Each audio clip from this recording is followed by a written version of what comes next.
Welcome back, Keepers of the Flame. Woo! Okay, we're gonna play the duck. My favorite thing to do. Okay, so seeds. What we're looking for is these seeds. So like this lovely little word right here. Heirloom. I know it's backwards. What do you do? So that means that if you let like one of these kohlrabies go to seed, it will indeed give you more seeds for next year. Now, some people like to get all scientific with it and harvest, and I'm sure there's some things that you do need to do that for and do your research because some of them are particular about that. But I have squash and cucumbers and zucchini, tomatoes. Those are super easy peasy. Pumpkins. What else?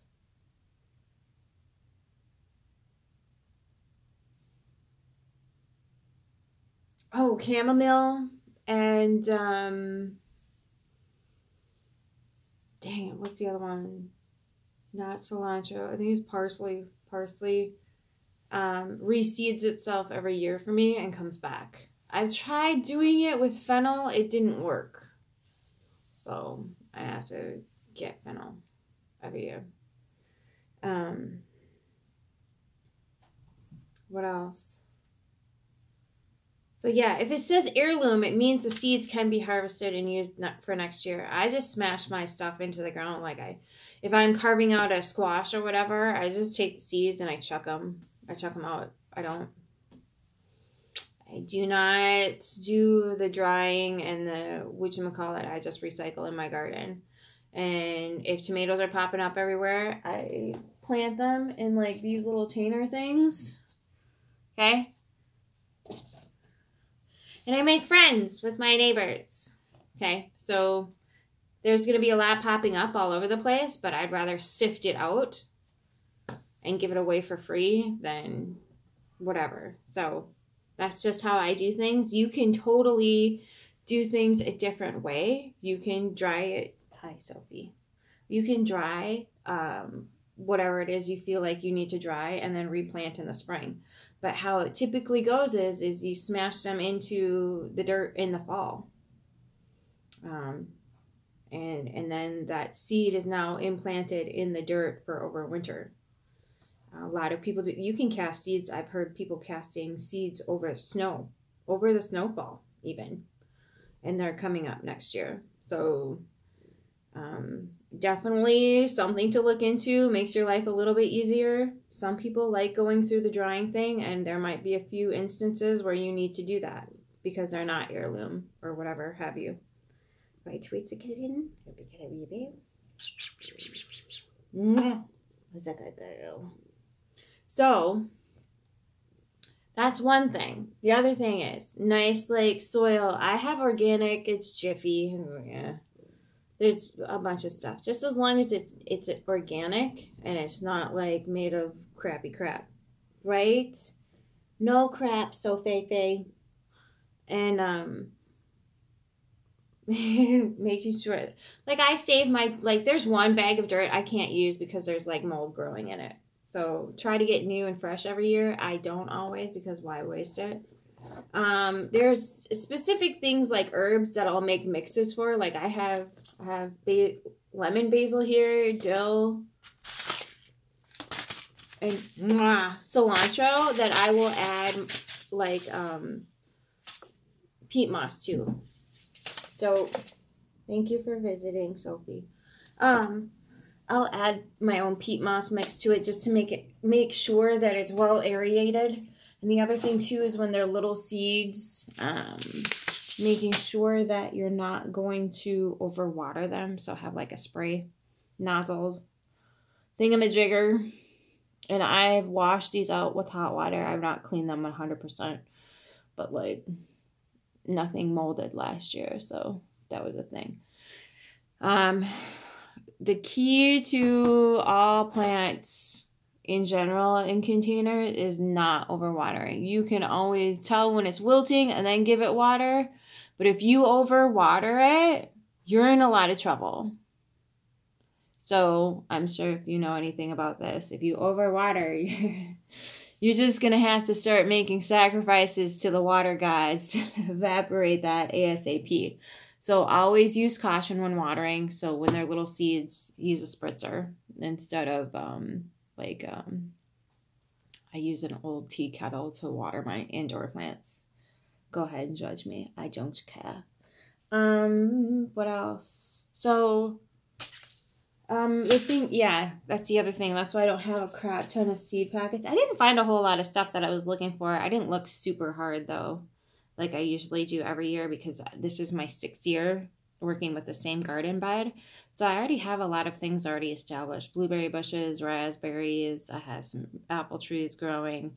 And then I have like places for vines to come back up, like cucumber, squash, and pumpkin, and zucchini, and things like that already established. So the trick with the tomatoes is to not put them, oh my goodness, not put them in the same place every year. That's another thing, is things that are higher in acid need to be rotated in the garden. So like when you're smashing your tomatoes in the ground, you know, take note that like they'll automatically pop up in that same soil, but use different soil every year when you're dealing with things that are high in acidity. And the thing is too, is like a good companion plant for tomatoes is basil. They have different properties that they'll exchange, and you'll actually be able to taste basil in the tomato. Pretty cool stuff. So there's a whole thing that you can look up on the internet, like about companion plants and stuff like that.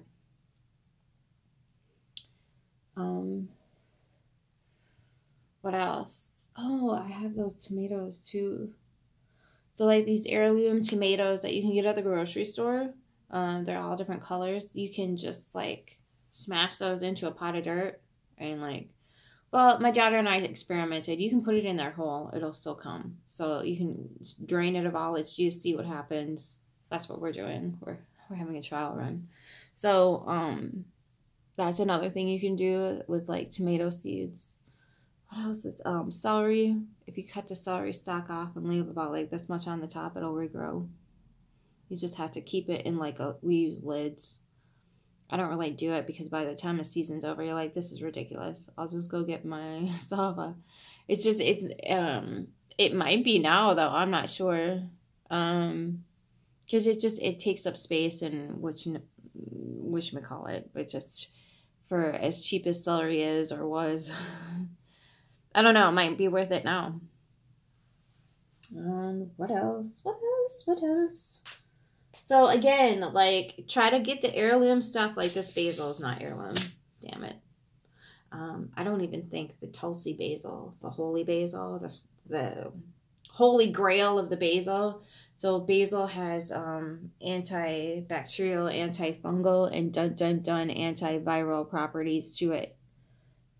No. It is not going to cure COVID, so back off. Oregano also has the same properties to it. Oh, what else? Basil, oregano, and I'm freaking missing one of the major herbs that has. I don't think it's cilantro. I didn't think it is. Anyway. Oftentimes, like the things you want to start indoors, like I'm going to start some marigolds. And these are heirloom too. I didn't know you could get heirloom marigolds. Ugh. So I'm going to try those out this year and see how they grow. Ha ha ha. Cat grass. Kitties get their own little, whatchamacallit. I think I'm going to plant the kohlrabi. I'm not sure how many seeds are in here, but we'll see. I have more trays off to the side ready to go, but this is what I can squeeze in the shot. So I think I'll do this marigolds. Kohlrabi gets pretty tall, so I think I'll plant a few per whatchamacallit. It sounds like there's a lot in here. That one's freaking sucks. I should have got one more at the store. But these are 2 years old now, and I really like these. I think these are Burpee. Burpee makes these, and they're like cool little. So you just, they come with like little pens that you stick in the middle to push up, so that way you don't tear off the roots or tear off the stems when you're taking it out of the container, which is really super nice. And they come with these little plastic covers. The only thing they didn't come with is like the little clear over thing, which I do have a few from like previous years using those longer, I don't have an example, but those cheapy plastic ones. Those were okay, but like you can't, it's really hard, like if your cells, these are cells, are like difficult to get out. They kind of get, you know, debilitated after like year or two. You're like, oh god, I can't use this again next year, and then you've got to go buy more, which is why I started investing in these. And luckily, I don't have too much I need to do this year, because I've just got a garden established to where things are just gonna go to seed and come back next year. Woohoo! So that's the big selling point of heirloom seeds. You don't have to keep repurchasing every single year. I know seed companies are gonna get pissed off about that, but like, you know, let's not be so greedy and dingusy about it. That's how we got to this horrific place in the first place. So, oh, what else? But then they have more time and energy to come up with ingenious ideas like this. So, freaking hot to it. What else? I don't fertilize my seeds. I know there's seed fertilizer out there, but I don't trust it. I've never used it. I can't tell you one way or another, but I do just try to keep my seeds as clean as possible and have them come up with as much natural, you know, what do you call it? The survival of the fittest, if you will. Because I'm not out in my garden all day, every day. You need to have a little bit of something to live in my garden. So, I pick things that are more hardy, things that'll come back. Because, you know, while gardening is fun, you don't want to like spend the majority of your time having to do it. So that's, you know, every year I've been adding to, and I'm up to the point now where I'm just gonna enjoy my lovely little herb gardens on my deck, in my pots and whatnot, and, you know, plant some marigolds around the garden and out front, keep the critters away a little bit. Yeah, we could talk about that. So marigolds, if they those really beautiful bulbous ones that are really pretty, those don't smell like these do, so they're not going to keep the critters away. So you need to buy this kind right here. So not this exact, but if they are the bulbous kind and they don't smell funny, they're not going to do the job that you're being told they do. So they're beautiful for like fall foliage and whatnot. I'm not dogging them by any means. I've used them before. They're beautiful. But you want the ones that are going to be more pungent and really smelly and stinky to keep the pests away. Now, is it entirely 100% foolproof? No. But like, it helps, it adds aesthetic, and it's good energy too. It brings abundance in all areas of life, in health and wealth, and they're lovely little beautiful colors to look at, right? So keeping that in mind too is like, you don't need to be against aesthetics by any means, like definitely, because your appeal to them will say a lot about you. And we can get into that in another video, like your preferences on flower. You should be looking up the divinatory meaning of those, because it's going to tell you a lot about your personality, just like looking at your birth chart will. It'll give you the mood of the season that you're in. Like if you like lobelia, you might be looking for a little bit, like a little bit of trouble, a little bit of something to stir something up. If you like begonias, same thing. Little shaker upper, shady plants. You know what I mean? But some people have shade and they have to get shady plants, and that's cool. You know, sunflowers, you might need more light in your life. So it just depends. Like, start like going to the, you know, even if you can't get into a nursery right now, start going to like, you know, someplace where they do have a lot of flowers and plants and whatnot. I know like one of our local nurseries, they have a plant garden where you can go sit and have like tea with friends and stuff. So hopefully those will keep popping. I know there's a lot of those like starting to pop up. I know there is, because I've been to a couple now. And it's just relaxing. You're in a greenhouse environment. I said that for years when I worked at a nursery greenhouse. I'm like, you know, if you'd clean this joint up, you could start selling like coffee and freaking margaritas and like a whole freaking slew of things. It's just, the environment is heavenly, because it's just like being in the tropics, and you've got all that new plant life around you. Oh my Lord. It's amazing. It really does lift the spirit. It really, really does. Like, it doesn't really matter who you are, what your constitution is. If you're around that environment, you're naturally going to be in a better mood. Just period, the end. That's the power of frequency, energy, vibration, which the plants put out. Precious is. Okay? So, that being said, if you can't garden, don't fret. You can go get like a little house plant. You can go get a little something, that brings new life into your environment. You don't have to be planting all this weird stuff. If you're lucky enough to have a garden, definitely honor the privilege and ability to do that. You know, carve out a little plot of land to donate to your mental, emotional, spiritual, and physical yum growth. Okay? Okay. So, without further ado, let's get dirty. Okay. This is what I do. This is how it goes. Yep, we're in the house. Darling, the air. I know, we're all gonna die someday. We're all gonna freaking die. The smell of dirt in the springtime. There's nothing that compares. There really isn't. There just isn't. Right, Yoda? Right. What's a good boy? He's down here like, excuse me, the cat had a turn. When is it going to be my turn? When is it going to be my turn, Eva? See how this dirt is nice and fluffy and whatever else? That's kind of what we're going for. We don't want any chunky, moldy, and weird stuff. I mean, it just depends on like if condensation got into it over the winter season. Dun, dun, dun. We might need to crack the other bag, and that'll be fine. That's fine. Not a big egg. Yes, Yoda. Who's a good boy? Who's a good puppy chunks? Puppy chunks, puppy chunks. Get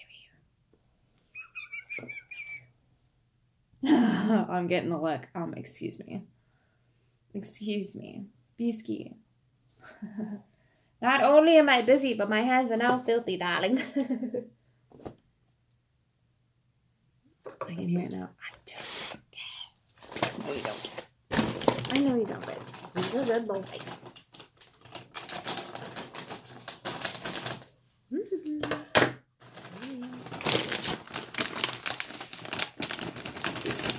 a good boy?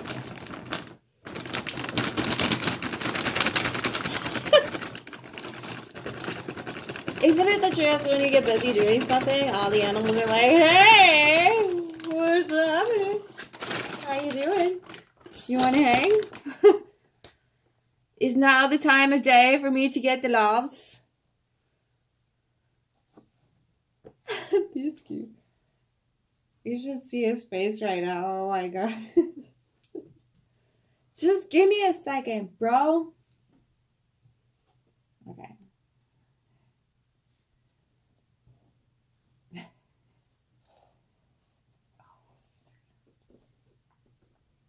Beesky. Okay, so,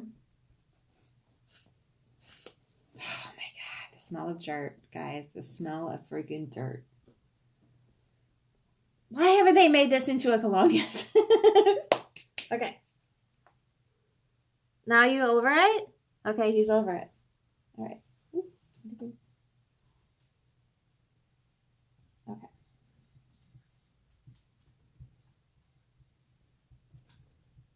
Oh, now he's back on it again. Will you make up your mind on it?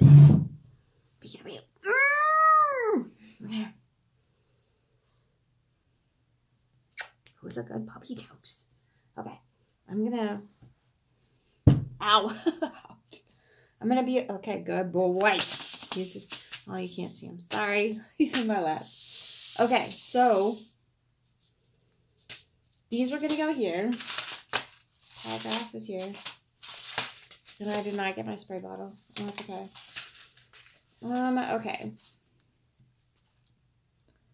1/4 to 1/2 of an inch. 1/8 scattered densely. Thinning not required. Thank God. Maturity 10 to 15 days.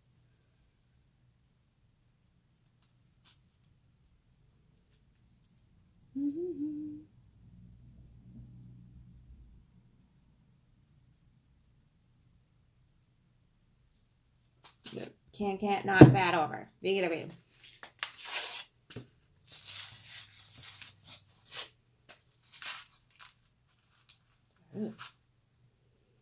So, what I like to do with this type of stuff is just get it kind of lower.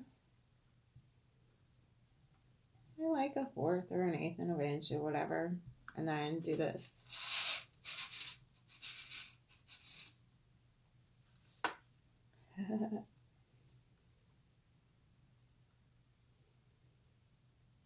I just, you know, play. Right, Beastie? That's a good one.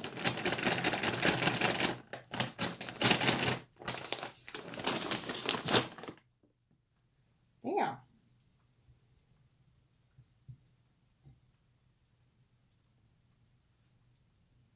Cat grass for the sweet little kittens. All done.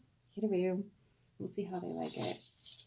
Sophie's already like, hey, are these our new beds? No, darling. No, they are not. Okay, so I like to overfill my containers just a smidgen, unless, of course, the cats are going to be too skidoo. Okay. So the kohlrabi says 1/4 to 1/2 an inch. A group of 3 seeds every 8 inches. Well, I'm going to put 3 in every 8 inches. I'm going to put 3 in each container. How about that? Wink, wink, nudge, nudge. Then when 2 inches tall. Okay.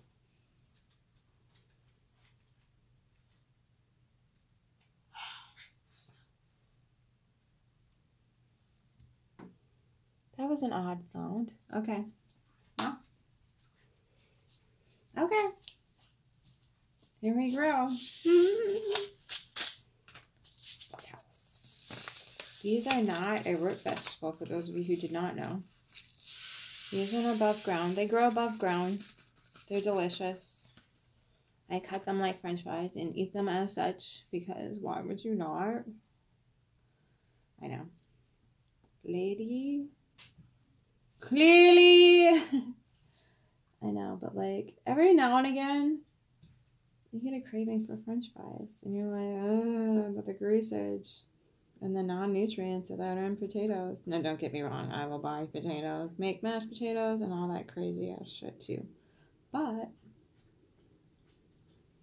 asparagus cooked just right in the oven, like no more than like 7 to 10 minutes, depending on how thick they are. I try to get them like really skinny. The skinnier the asparagus, the sweeter it is, so it doesn't taste so bitter and it's not as chewy.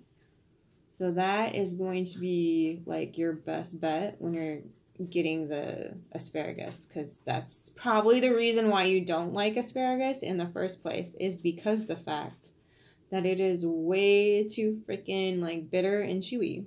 So if you get them small and slender, oh, wrong fucking one. If you get them small and slender, they'll be sweeter and more tender. Then you put them in the oven with just a little bit of salt and pepper and some olive oil drizzled over it. Oh my God, it's better than French fries. Just in case you were wondering. Ooh, that's one thing I should get now that I have pretty much everything else established is asparagus, because I used to not like asparagus. And now I do, obviously. And now I can cut them at whatever whatchamacallit I want. So, we should probably do that this year.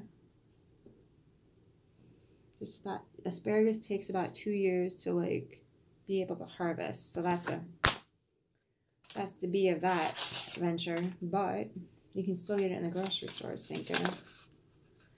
Asparagus is a really good prebiotic. So it's good to eat before you have your probiotics. And again, I'm only going to do a few in here. And this one is 1/4 of an inch, but I already knew that because I planted these so many times. And you can, like, take these little guys out of the ones that you've planted. I replant a lot of mine. I flip mine upside down and replant them in the soil every year. And you'll get some that come back up. Just saying.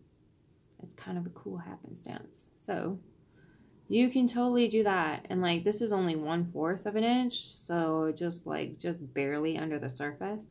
They're long though. So you can put them like in the long way. So it's almost like you could even just like stick them in the soil directly like that. That's probably a better idea. So yeah, easy peasy lemon squeezy. And then you just spray them lightly, gently, whatever. So I'm not going to do on camera because I don't want to get the camera all wet. Water and electronics do not mix, darling. So we're just not. We're just not. It's not. So, what else? What else? Yeah, I'm going to probably spend the rest of the day cleaning out the area in front of the south-facing window, which the cats are probably going to be a little ticked off about, but I will try to make up for it with the cut grass and a nice little cozy, comfy spot, which they're already using. I made them like a couple different comfy, cozy spots out in the living room. So they're kind of digging those more today, although Sophie just went up there. So, because it's, the sun even stopped hitting it, which is weird because usually the sun's kind of like still hitting the inside of the house. But apparently we're just going to roll with these punches this year. So I need that south-facing window area as much as I possibly can get for these little guys. So, just a few little things left to rearrange today. Also, I do have a red hot lamp, but I don't have any grow lights. I don't use grow lights just because it makes them really obnoxiously leggy and stemmy. And I might be just using my grow lights wrong, but like, it's not my gig. I suck at it. So I just use natural light along with the red lamp that you would keep like chickens warm under, which today we might go get ducks because my daughter wants ducks. She's over the chicken part, but she would like some ducks. And if you've ever seen a duck, you understand why you would want a duck. They are precious. They are adorable. They're sweet. And if it is a girl duck, their eggs are fit for kings. Legit. Legit. Like delicious, rich eggs. They don't lay as much. They lay about half the time that chickens do. Well, I suppose it depends on the kind of duck you get, but they lay about just half the time, half the amount that the chickens do. For like every 1 egg that we got from the ducks, we got like 2 or 3 eggs from the chickens, I should say, but like you could kind of tell how many they were laying a day. And I mean, if you were out there early in the morning, you could see who was roosting still, and you know who laid when, because they'll just go. You have to create a separate area for them to go and lay their eggs. Otherwise, it's going to be Easter every day. What else? What else can I tell you about gardening? Apple trees. Pretty easy peasy lemon squeezy. The one tree that we ordered online something brothers when we first moved in. It had a few blooms on it last year, but I think we might have got one of those sterile apple trees, which is great. That's just fantastic.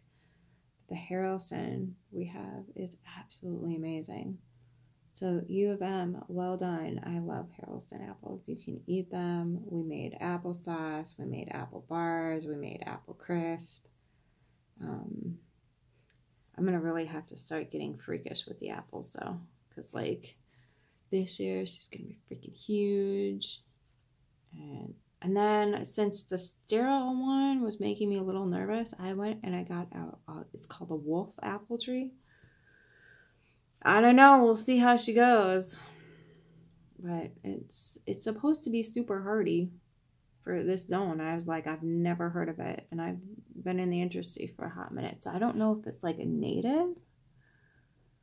But it's tried and true. And it's not, as far as I could tell, it's not a genetically modified, whatchamacallit. The apple tree, the Harrelson, is genetically modified.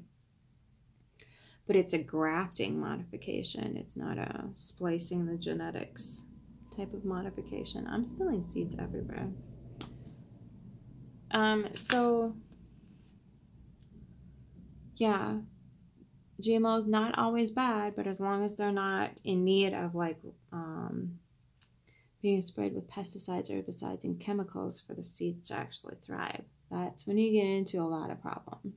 Because you're like, I don't think that's such a great idea to be spraying everything with chemicals and whatnot right off the bat.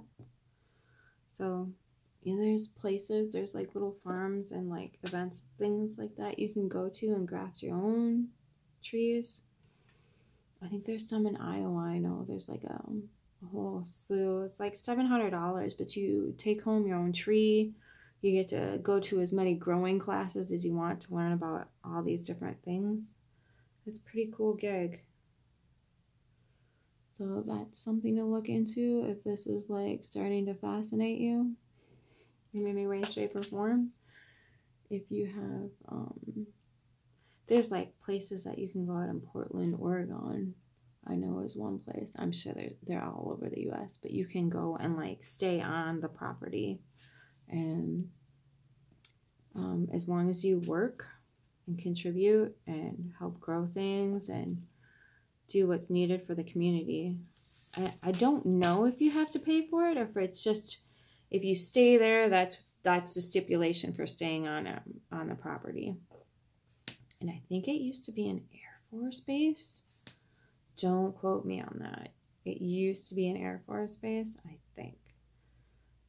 So, but that's the stipulation for like working there, is just going through and